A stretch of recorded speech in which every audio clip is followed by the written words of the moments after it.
fixed and then across to die.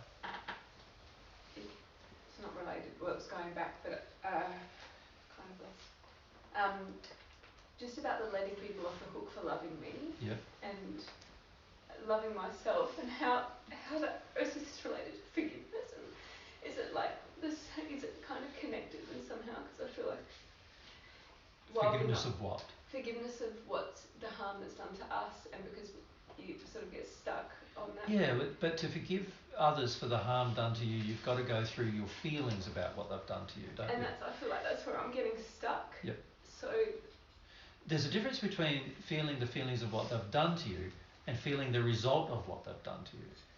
So when you feel bad about yourself, you're feeling the result of what they've done to you. But you're not feeling the feelings you have about what they've done to you. So when you enter an addiction for yourself, you enter these addictions of feeling bad about yourself. That's not feeling what people have done to you. yeah. That's feeling the results of what they've done to you. So that's like living in the addiction, which is not the same as feeling. Feeling is to feel how sad it is that little Phoebe was treated in such a way. That's the pain that the addiction helps you avoid. The addiction to punish yourself helps you avoid that pain. You follow? Yeah. Yeah. So the key is to focus your attention on, if you're right in that forgiveness is necessary, but forgiveness can only be achieved through feeling what is being done, not the effects of what have been done. You want to say that? No, I want to ask a question. Sorry, it just came up in me. No, Mary will ask the question. Yeah. Were you finished? Sorry. I am. Yeah. Oh, I've got one of those things where it's... Mary's got a bee in a bonnet. No, just like, oh, hang on. A point of contact. When... so you're talking to Phoebes about the delineation between... we get stuck in basically... circularly stuck. Yeah, sort of like we've been treated a certain way, and as a result of that treatment, we feel a certain way about ourselves. Yeah. And then if you're Phoebes and me, we often get down on ourselves about Not only that, you think that. Feeling down about yourself is progress, and it's not. Yes, and even crying about how bad we feel about ourselves, we sort of can kid ourselves that now that's not progress either. Processing. That's something. you living in the effect of what has been done to you, to avoid what has been done to you. Yes. The pain of what has been done to you. And then Phoebe's original question was about letting people off the hook for loving us. Yes. And how that relates to forgiveness. Because what I've been working on recently, Phoebes, is when I'm in that state of like crying about how bad I am letting people... It's not the same... You're not letting people off the hook. I'm not letting people off the hook. I'm completely in denial of what's been done to me. You're nowhere near letting them off the hook. Yes. When I go to the feeling of what has been done to me, there is an element of, that is when I let them off the hook. Correct. Because a lot of people go towards anger, which is trying to get them to change, which is not letting them off the hook. So it's like this place in the middle where you are... Where you realise they've done wrong towards you, and you realise what the wrong is and you felt about it. When you're punishing yourself, you're only feeling the effects of what they've done wrong, not what they've actually done wrong. What they've done wrong is treated you badly, and when you're punishing yourself, you're acting like you're the one who acted badly. Right?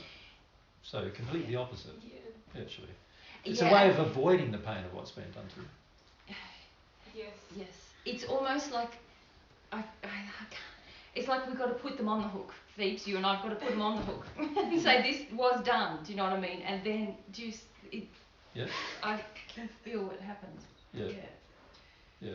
So when I say letting people off the hook, what I mean is that's the eventual end process. That's the result. Between now and then, you've got to go through a real process of forgiveness. Does that make sense? Now that requires that you go through the emotions of what they did do. You have to pin what they did do to them and say, you did do that. And then you've got to go through how pain you have about that, and then going through the pain you have about that, you let them off the hook for what they did. most people are trying to force their parents to change. That's right. And that's why Jesus says you've got to let them off the hook for that and just grieve what happened. But then some people, like Pete and I, have this injury where we go, oh, well, I just will treat myself. You're also now using the terminology let them off the hook in not the way I've been using it. You've got to let people off the hook for not loving you. Yes, they don't have to love you. Yes. Right? Now, your parents even didn't have to love you. They didn't have to. But how does that feel? You're going to have to go through the feelings. If they didn't love you, how did that feel for you? You've got to still go through the feeling. Right? That's the only way you're going to get to the point where you no longer feel you need their love anymore. And until I do that, I'm not letting other people off the hook. I think that's... Correct. Not only that, because the addiction is still in you, every new parental figure you meet, so someone who's like your dad, you're going to want him to be your dad. So you're creating a role for him. You understand? This is what you and I were like when we first met. You sort of treated me like I'm your dad, right? And you sort of create a role for me, right? Now, as you've received more of God's love, that's lessened over time. But initially, you created the role for me. I had to do things a certain way. It had to be the opposite way your dad did them, of course, because your dad, was abusive and stuff. And so I had to be the opposite. But basically, I had to just meet Phoebe's addiction. So I'm not off the hook for loving you. You understand? In that place, you have a demand towards me that I either have to fulfill, or if I choose to not fulfill it, you feel uncomfortable. So I've got to choose to make you uncomfortable, basically, in order to do the right thing. which is sometimes difficult, isn't it? You can feel the discomfort in others, and you want to make a person comfortable, but you can't. Once you're sensitive to God's truth, you can't make them comfortable and sacrifice the truth in the process. Right? You can't do that. So it's a bit tricky initially, because you go, I'd like to make you feel comfortable, but I can't do it because it's like it's going to make things worse, right? So the letting of yourself off the hook, when I was talking about in context, I was talking about in context about love, letting them off the hook for loving you. Now, when you do that, you come face to face with your demands and your emotions much faster. You go, wow, I want that person to feel this way about me. I want them to give me this thing. I want them to listen to me.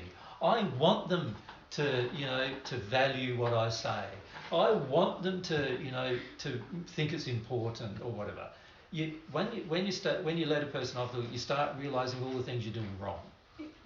That's one reason why we don't let people off, because we don't want to see what you do wrong. So when you do that, you start seeing what I need to work my way through. Now, once I know that, I go, there's a problem there. I can see with my mum and dad that they did certain things towards me, and I now can be more truthful about what they did. In the process of being truthful about what they did, I can feel about the truth of what they did. Once I feel about the truth of what they did, I'm letting them off the hook for not loving me, for treating me badly. Not for just not loving me, but for treating me badly. I'm letting them off the hook for that. That's forgiveness, right? So I need to do both processes if I want to progress. Yep. But don't get confused in, I've got to stay in the feeling bad about myself, because that, in that place, firstly, you're not facing the real problem. The real problem isn't you feeling bad about yourself. The real problem is you want to feel bad about yourself rather than face the truth. That's the problem. Yep. And that needs to be addressed. That's not loving yourself, right? Punishing yourself for somebody else's mistakes, your parents' mistakes. And then because I'm not loving myself, I'm kind of blocking up to that damage. That's right. And then you start going, I don't want to ask God for love, and you start going, I don't deserve God's love, and you start doing all these things, and that's all counterproductive then, right? Yep. Yeah, thank you. Yep. Di. I had a question about when you said a lot of anger comes from expectations. Yes. So can you just stop expecting from people and not have to go through the anger? No, you can't. And you've got to realise, though, you see, you've got to come face to face with expectations and realise how unloving they are. Yep. So any expectation you place on another, even the expectation that they be loving, is actually an unloving expectation, right, on your part. So you've got to come to terms with the fact of where you're being unloving with other people. Every expectation you have is you being unloving with other people. But expectations have an interesting relationship with anger. Firstly, when you expect something and somebody doesn't do it, how do you feel? Angry, right? You go into a restaurant, you sit down, you want to be served within 5 minutes. They take 15. How do you feel? Right? There's an example of I had an expectation to be served in 5 minutes. They've taken 15. Now, you could have, there's a number of ways you can handle that. Firstly, you go there, 5 minutes, you're sitting there, nobody comes, so you get up and walk out. Right? That's okay, because you're not wasting your time anymore waiting. Right? You're not angry because you've taken an action, you've gone somewhere else. Right? So that's okay. But to sit there and project that expectation is unloving. Right? Unless you can get rid of the expectation. Now, how do you get rid of an expectation when it's driven by an emotion in you? How's that going to go? How does it get released? You're going to have to experience the emotion to understand it, aren't you? You're going to have to go, okay, here I am having this demand that they come and serve me in 15 minutes. Like, why do I have that? So I guess that's my question. You can be self-reflective. Yes, you need to be self-reflective. Without going through anger. Without being angry, can't you? You could, yes. Yeah. You could. In fact, anger is your desire to get power over your feelings. So the anger is pointless, really, isn't it? Yeah. Well, that's what I'm wondering. Yeah. So if you notice you've got an expectation of somebody, you can go, well, why? You need to be more... Your anger is indicating you need to be more self-reflective. Your anger is indicating you've got a problem and you need to address it more sincerely. So you can become more sincere, can't you, and start going, well, okay, I'm angry. You can admit to yourself you're angry, can't you? You can go, yeah, I'm pretty angry. I'm sitting here waiting for these people and I'm getting angrier and angrier. So I've got an expectation. Now, I do have some other choices here. I could just get up and walk out. And then I wouldn't be angry. So that in other words, I'd have to deny my own expectation then, wouldn't I, to do that? But you still have it when you went to the next restaurant. Probably. But if I was loving and I was waiting for 5 minutes, loving to myself, waiting for 5 minutes in an area where I'm paying for something, or I'm not where I'm demanding something, but where they say they're going to supply a service and they don't, then I can certainly get up and say I don't want that service from you anymore. Yep. So I had an example of that last week. I was supplied with some equipment. Half of it came, half of it didn't. It was all very confusing, and they want to. It's going to cost me 20% of $5,000, so $1,000 I'm going to lose to give it back, even though they only provided part of it and everything. Now, I could get all angry about losing $1,000, couldn't I? But I just went to Mary, the simplest thing here for me is send it all back and lose $1,000. So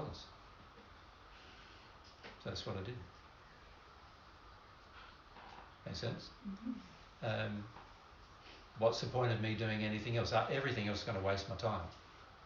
I'm going to be waiting for weeks or months with this particular supplier to get the stuff, and I need the new stuff now because I need to pack all the bags and I need to do all the foam and everything else. I need it now. So I just thought the best thing to do is just cut my losses and lose $1,000 and be done with it. But isn't the answer to expectations more humility? The more humility I have, the less expectations I'm going to have.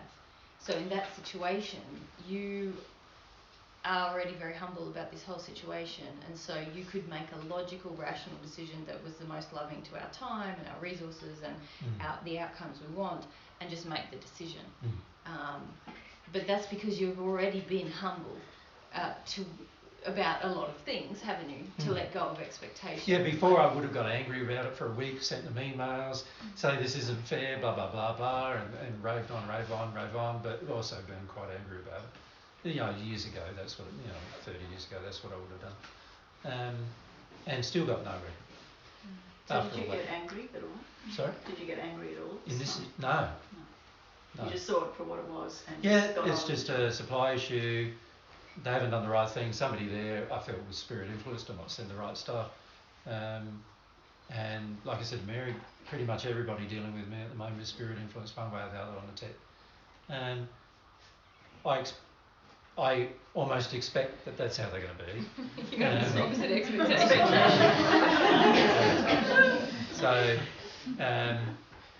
So I just sort of feel, well, what's the best for our trip, and what's the best for Mary and I, and what's the best for my sanity. But it's almost like I can feel like when I'm really unhumble, like all my expectations are in full reign of everything because I want to get away from my feelings. Right? Yeah. The more even I can not have fully worked through an expectation, but be more humble. And I am far less demanding about my expectation. I'm more willing to grieve, and that the expectation doesn't sort of have that pull on me, or the angry. The rage is all about control. It's all about power. It's all about gaining power over your own feelings. Yeah, so like Mary says, if you're more humble and self-reflective, then it's like it negates the rage. It sort of negates the rage, but it also is heading you in the right direction towards dealing with the feelings, isn't it? To properly release the when you're in the rage, you're in the wrong direction. You can stay in rage for hundreds of years. Thousands, I've seen some people. Yeah, people in the hells. There's been people who were involved in my torture in the spirit in the first century who are still in the hells today and still in a rage with me. Since 2,000 years later. They're actually around me now on Earth, even though I'm back on Earth. They don't even know that I've been 2,000 years away from Earth. They don't even think long enough to even know that I've been somewhere else. That's how enraged they are. They're just in the addiction of rage. Yeah. Yeah. And same as Mary. She's got people around her the same from her first century life who are like that too. They don't even know. Like we've been elsewhere for 2,000 years and they didn't even know that. That's how enraged they were. This sort of blind rage. And that's what it's like when you've got an expectation. Like you can waste so much time, but also you really lack, because you're using it to get away from your real feelings. You really lack insight into what's happening, don't you? You really just. You even lack insight into the time that's passing and you're embroiled. Like this is how people get embroiled for 50 years in a thing that happened when they were 20, and they're 70 and they still hate the person and everything. So that's how it happens.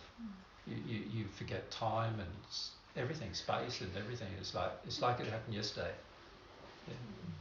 Yeah. So your rage doesn't help you. Your rage can help you in one way, and that is that it informs you. I'm angry, something wrong with me. Yeah. I'm angry, something wrong with me. I got an issue.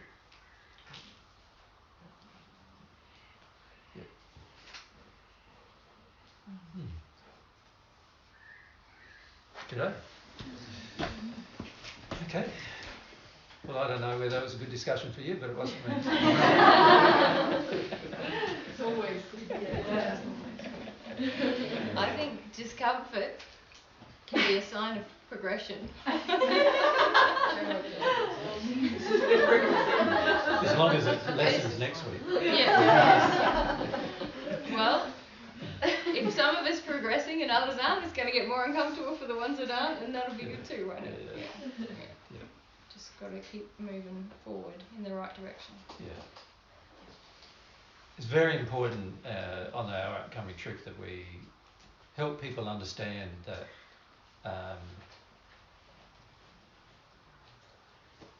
there's ways to handle your own inner confrontation. And most people, when they hear truth initially, use rage as a way to suppress the source of truth. And there are far better ways to handle your own inner confrontation when it comes to truth than it is to get enraged with it all the time. And one of those ways is to be a lot more self-reflective and breathe and take time to feel and pray about a situation and things like that. But the majority of people don't do that. The majority of people just have knee-jerk reactions to truth, where they hear a truth, it's unpalatable, they don't want to hear it, and they're enraged in order to control it. And one of the things I'm not going to tolerate on the trip coming up is anybody being enraged with me or argumentative with me. And those people are going to get removed pretty quickly from any of our groups. And this is something, the more love you have for yourself, you don't tolerate in your life, even with your partner or your friends or anybody. Because it's sort of like, and when I say don't tolerate, what I mean is, I don't mean I'm angry about it, I just mean, no, that's unacceptable and I'm not going to participate in that. A person who's angry can't learn. The anger is a desire to remain in an addiction, and an addiction, in a place where you desire addiction, it's impossible for you to learn. Absolutely physically impossible. Nothing that's said to you will actually go into your brain even in that state. Right? You're emotionally predisposed to rejecting everything in that state of rage. So the purpose of the rage is to protect your feelings, your hurt feelings. And when you're in that state, you become completely unreasonable intellectually and also completely unreasonable emotionally. You're unable to be reasoned with, and no amount of truth is going to get through. And the only person who's capable of lessening your rage is yourself. A lot of you believe that you can change your behaviour in somebody else and calm other people down. This is a false belief. In the process of calming them down, you're feeding their addiction, which is actually going to grow their rage in the future. You understand that? If let's say Mary has a demand on me. Let's say I meet her demand. This increases her desire for that demand. So now, if I, in the future, no longer meet the demand, is she going to be less or more angry than she was today if I didn't meet the demand? She's going to be more angry later, isn't she?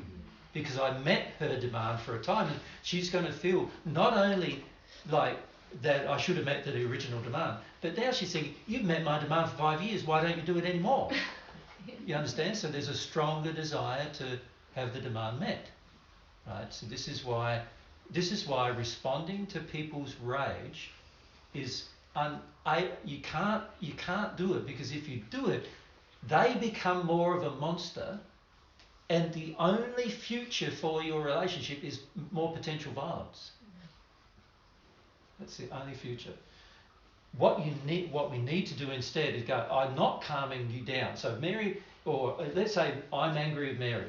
The best course of action for Mary is to not calm me down. Even if you're angry. Calming me down is my responsibility. If she takes an action to try to calm me down, she's making it hers. You understand that?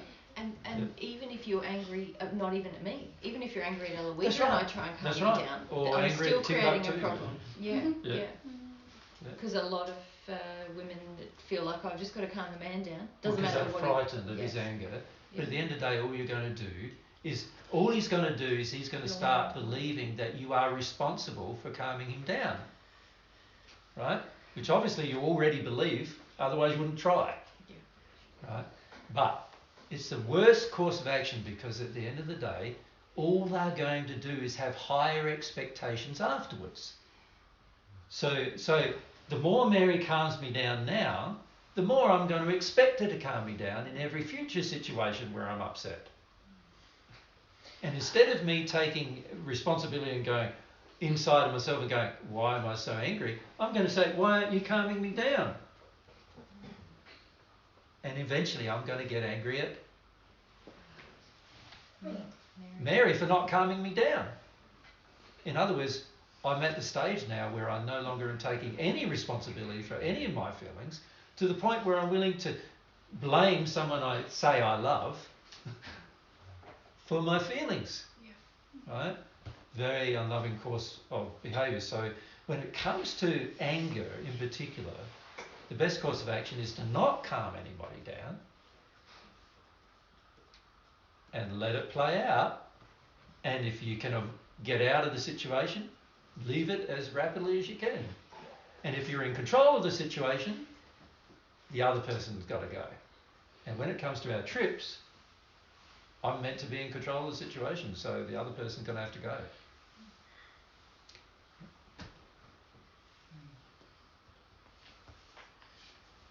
So very important to understand, the more you feed the rage in yourself or in others, the bigger the intensity of the addiction becomes.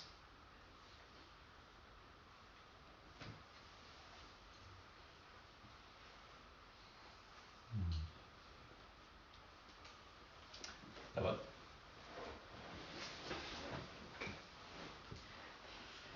I was just thinking, it's not just rage though, is it? It's like any addiction that you feed or emotion that you have. Yeah, of which rage is one. Exactly. Yep. Rage is an addiction, isn't it? Yep. I was thinking nursing. The more that's fed, the more that is, the more of a monster I become in it, and the more I want it. And but also the more the other person becomes a monster. Correct. Expecting it. Correct. From you. Correct. Yeah. So you're helping them become a monster too. 100%. It's both ways. Yeah. Yeah. Yeah. Yeah. Yeah. This is why a lot of us don't understand the seriousness of our seemingly innocent addictions, right? Yeah. Yeah.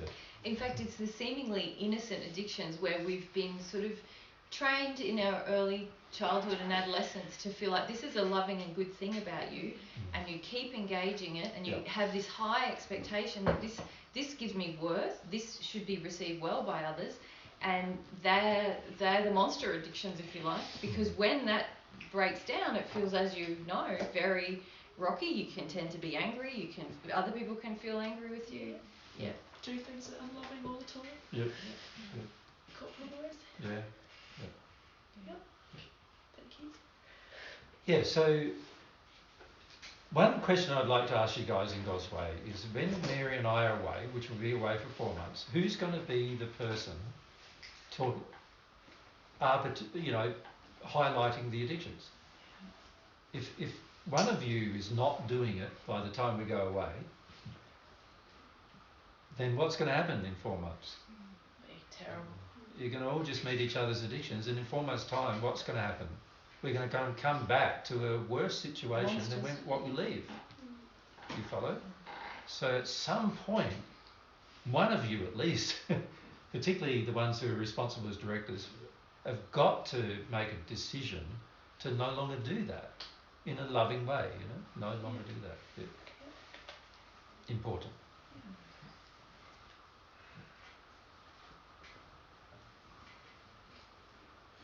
Okie dokie.